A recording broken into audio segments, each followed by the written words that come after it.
Salut à tous et bienvenue. Alors, j'espère que vous allez bien. Et aujourd'hui, on va parler de quelque chose qui fait partie du quotidien des Africains. On va parler de l'agriculture. Avant qu'on entre dans le vif du sujet, je tiens à préciser que je ne suis pas un agriculteur et je ne suis pas un expert dans le domaine. D'ailleurs, la seule chose que je sais faire en agriculture, en fait, c'est de cultiver le maïs comme l'a fait ma grand-mère et comme l'a fait la grand-mère de ma grand-mère. En fait, le mécanisme est assez simple. Du genre, tu vas dans un champ, tu laboures la terre, tu sèmes le maïs.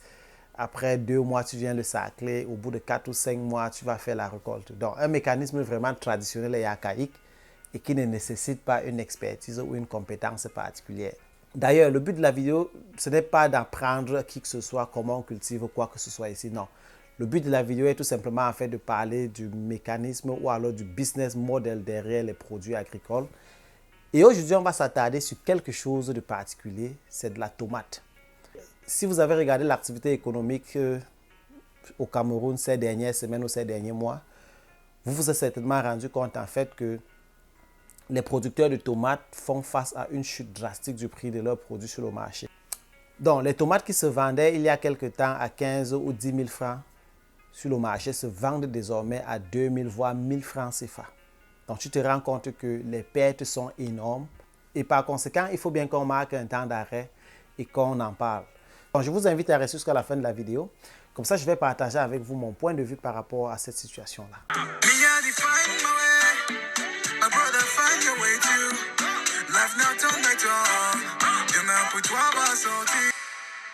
Salut à tous et bienvenue une fois de plus. Moi, c'est Paulin Tamebou. Alors, c'est l'été, il fait excessivement chaud, donc il faut s'hydrater pour rester en bonne santé. Donc, ne me demandez surtout pas ce qu'il y a dans la tasse là, parce que je ne vais pas vous dire. Anyways, c'est un liquide et ça me permet de rester hydraté, quoi.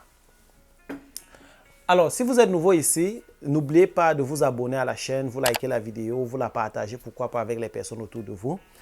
Et si c'est déjà fait, merci de me faire l'amitié de regarder cette vidéo jusqu'à la fin. Alors, comme je disais précédemment, en fait, le prix de la tomate sur le marché au Cameroun a considérablement chuté. Et il semble que c'est à cause de la crise sanitaire que le monde est en train de traverser. Avec le coronavirus, les frontières sont désormais fermées et les producteurs camerounais sont incapables de voir leur production être écoulée vers les marchés des pays voisins tels que la Guinée équatoriale, le Congo et le Gabon. Ce qui fait que désormais sur le marché au Cameroun, il y a en fait en quelque sorte un excès d'offres par rapport à la demande. Donc l'offre est clairement supérieure à la demande et par conséquent le prix a considérablement chuté. Comme je le disais précédemment, le cajou de tomate coûte généralement dans les 15 ou 10 000 ou alors 8 000 francs CFA quand c'est vraiment descendu. Mais là, aujourd'hui, ça coûte quasiment 2 000, 1 500 et voire même 1 000 francs. Si l'offre est supérieure à la demande, ça veut dire que le prix en fait aura tendance à diminuer. Parce que prenons un exemple banal. On est 50 producteurs, on va sur le marché avec nos cajots de tomates. Chacun a un cajot et il y a par exemple 20 clients. Et chacun des clients veut un cajot. Comment est-ce qu'on va faire pour écouler nos productions? Le client ne va pas dire qu'il va prendre un peu de tomates chez tous les producteurs. Non. Le client, lui, dans sa tête, c'est qu'il vient réaliser la plus belle économie possible. Donc, il va acheter à celui qui est prêt à prendre le prix le plus bas. Donc, si on est 50 et qu'il y a 20 clients, bien évidemment, si ça coûtait 10 000 et que nous tous on propose par exemple 5 000 au client, le client va toujours dire que non. Donc, c'est celui qui prend le plus bas est celui qui va réussir à vendre son cajou de tomates. Et tu te rends compte que pour une production comme la tomate qui nécessite des fonds énormes, il y a des personnes donc, qui sont obligées d'aller emprunter de l'argent pour pouvoir faire leur production. Et malheureusement aujourd'hui, avec le coût des produits sur le marché, tu te rends compte que ce sont des personnes qui réalisent des pertes désormais. Est-ce qu'on dit même réaliser des pertes? Enfin, je ne sais pas. En fait, ce sont des personnes, en fait, tu vas te rendre compte qu'ils vont tourner à perte. Les producteurs vont tourner à perte tout simplement parce que le prix de vente sera largement inférieur au coût de production. Et par conséquent, qu'est-ce qu'il faut faire pour rembourser les crédits? Il faut commencer à fuir les gens au quartier, comme on fait souvent. En fait, je le dis parce que j'ai un ami qui bon, malheureusement, vu la situation actuelle, il fait dans ça. Donc, il fait dans la production des produits maraîchers et il cultive la tomate. Et il me disait que, gars, il a mal au cœur parce que il a des produits qu'il n'a pas pu écouler. Il a produit et du jour au lendemain, le prix a chuté sur le marché alors qu'il était en train de sortir ses produits dans les plantations. Donc, tu te rends compte qu'il me dit qu'il est endetté. Il a pris les crédits par-ci, par-là pour pouvoir financer. Et le truc, c'est que généralement, on va prendre les crédits dans des associations ou bien peut-être même à la banque, pourquoi pas. Et après, quand c'est compliqué de rembourser, on n'a pas très souvent la présence d'esprit d'aller dire que bon, voilà, j'ai besoin d'un moratoire excédentaire. Dans la tête, c'est qu'on doit seulement fuir et se cacher pour que le créancier ne nous poursuive pas ou ne nous retrouve pas. Bref, donc tu te rends compte que ça me fait rire, mais en réalité, j'ai mal pour mon gars, en fait, et il faut que je l'admette. Donc le problème dans ce cas de figure, c'est que on a produit, on a la matière première qui a perdu sa valeur sur le marché. Donc, ce n'est pas la première fois. Nous, les Africains, on est habitués à ça. Aujourd'hui, c'est la tomate. Hier, c'était le café, le cacao, la banane, le coton, le pétrole. Bref, tout, on est habitué à voir ça, qu'on a de la matière première, mais on ne contrôle pas, en fait, le prix de cette matière première-là. Et je le dis tout simplement parce que si tu regardes, par exemple, les produits qui sont transformés, c'est-à-dire les tomates qui sont transformées, que ce soit les tomates en boîte ou bien les tomates en sachet qu'on nous vend désormais, c'est des tomates qui ont quasiment gardé le même prix pendant de nombreuses années. Et par rapport à ça, j'ai une petite anecdote, bien évidemment. Je me rappelle quand j'étais plus jeune, j'étais vraiment gamin, j'avais peut-être 7 ans, 8 ans, je ne me rappelle plus trop. Ma mère m'a envoyé acheter la tomate en boîte parce qu'elle était en train de préparer quelque chose. Et elle m'a dit, ok, va à la boutique m'acheter la tomate en boîte, vite fait là pour qu'elle continue sa cuisson. Et elle m'a donné une pièce de 100 francs. Et je me rappelle, la tomate, c'était le Calypso. Donc, quand je sors de la maison, elle dit que, ok, achète le Calypso. Hein. Je dis que, ok. Donc, quand je sors de la maison avec mon argent, je commence à sauter. Calypso, Calypso, Calypso, pendant tout le trajet. Et dès que j'arrive devant le boutiquier, on me demande, qu'est-ce que tu veux, j'avoue. J'avoue oublier, en fait, le nom de ce que je voulais, quoi. Et, enfin, ce qui est intéressant ici, c'est le fait que le Calypso, déjà, à l'époque, lui, coûtait 100 francs. Et là, comme je dis, on est avant les années 2000. Et même jusqu'aujourd'hui, quand tu regardes l'évolution des prix, des produits de tomates transformées, ce n'est pas des choses qui ont vraiment changé.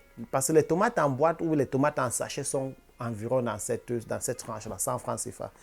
Et puis, tu te rends compte que la tomate transformée garde un prix constant, alors que les fruits de tomates, la tomate venue de nos plantations, les prix varient en fonction des saisons. Et moi, ça me fait toujours un peu bizarre parce que, prenons un autre exemple, laissons la tomate, prenons par exemple le Nutella. C'est un chocolat que plusieurs personnes en consomment. Est-ce que tu penses que le prix du Nutella est élevé pendant l'hiver comparé à l'été? Non, généralement, le prix est constant. Pas seulement peut-être sur une année, mais généralement sur plusieurs années. Alors que le coût du cacao, par exemple, va changer. Un jour, le cacao va être 1500 le kilo. Un autre jour, le cacao va être peut-être 1200, peut-être ça va mettre 900, tu vois. Donc, le prix de la matière première varie, alors que le prix du produit final, lui, reste constant. Ça veut dire en réalité qu'il y a donc des pertes énormes qu'on est en train de consentir parce que nous, on ne transforme pas nos produits.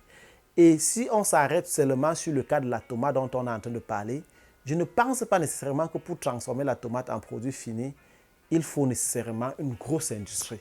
C'est vrai que Dangote a construit une entreprise de transformation de tomates au Nigeria.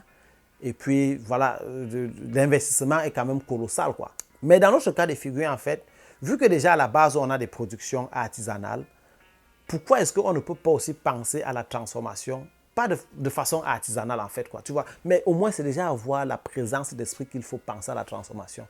C'est nous qui parlons de chômage, mais c'est nous qui laissons des opportunités d'emploi aux autres, quoi. Nous, on fait venir la tomate en sachet, par exemple, des pays comme l'Inde, le Bangladesh, le Pakistan, la Chine ou bien l'Indonésie.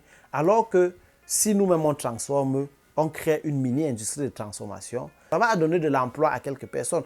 Et en plus, la transformation de tomates n'est pas la chose la plus compliquée qui existe. Il suffit de parcourir Internet, que ce soit sur YouTube ou sur Facebook, tu vas te rendre compte qu'il y a des gens qui ont des mécanismes de transformation qui sont aussi simples qu'on puisse imaginer. Si on avait une industrie de transformation de tomates, en purée de tomates ou en poudre de tomates, ces industries-là auraient pu absorber en fait l'excédent de tomates qui est sur le marché et amortir les pertes ou alors réduire les pertes, par exemple, des producteurs. Donc, si le cajou de tomates se vend généralement peut-être à 15 000 ou 10 000 francs CFA et qu'on avait une industrie de transformation de tomates, je ne suis pas sûr que le prix de la tomate serait descendu à 1 000 francs ou 2 000 francs CFA. il aurait pu peut-être rester à 5 000 et réduire le nombre de pertes que les producteurs vont réaliser et niveler un peu en quelque sorte l'industrie. Il faut qu'on comprenne clairement qu'on produit la matière première, mais il faut aussi qu'on pense à des mécanismes de transformation. Moi, je suis de ceux qui pensent que si on pouvait transformer nos tomates chez nous et faire disparaître tous ces produits issus des importations-là, moi, je devais être très satisfait. Ça crée de la main-d'œuvre, ça crée de la richesse et ça crée en fait une certaine autonomie et une certaine suffisance, en fait, quoi. Au moins, du moins en matière, en ce qui concerne cette partie-là. L'idéal, c'est qu'il faut que nous, on prenne en charge notre économie, notre destin et notre alimentation. Il est quand même incohérent qu'on importe les tomates en sachet alors qu'on a les tomates qui vont pourrir dans nos plantations, tout simplement parce qu'on n'a pas la capacité de transformer ça. Je ne dis pas que je remets en question la qualité de ces produits-là, mais rien ne me prouve que ce sont des produits qui sont de bonne qualité, en fait, tu vois. Alors que si on produit ça chez nous avec la nature qui est belle et merveilleuse, qui nous offre tous ces avantages-là, on peut faire des choses aussi bonnes, si pas meilleures que ce que les autres nous proposent. J'espère que vous avez aimé la vidéo. N'oubliez pas de me laisser en commentaire votre point de vue en fait par rapport à la variation du prix des matières premières et pourquoi est-ce que nous, on ne transforme pas alors qu'il est clair que la transformation de nos matières premières pourra nous aider à pouvoir nous prendre un peu plus en charge, tout au moins en matière d'alimentation. On se retrouve à la prochaine vidéo. D'ici à là, portez-vous bien.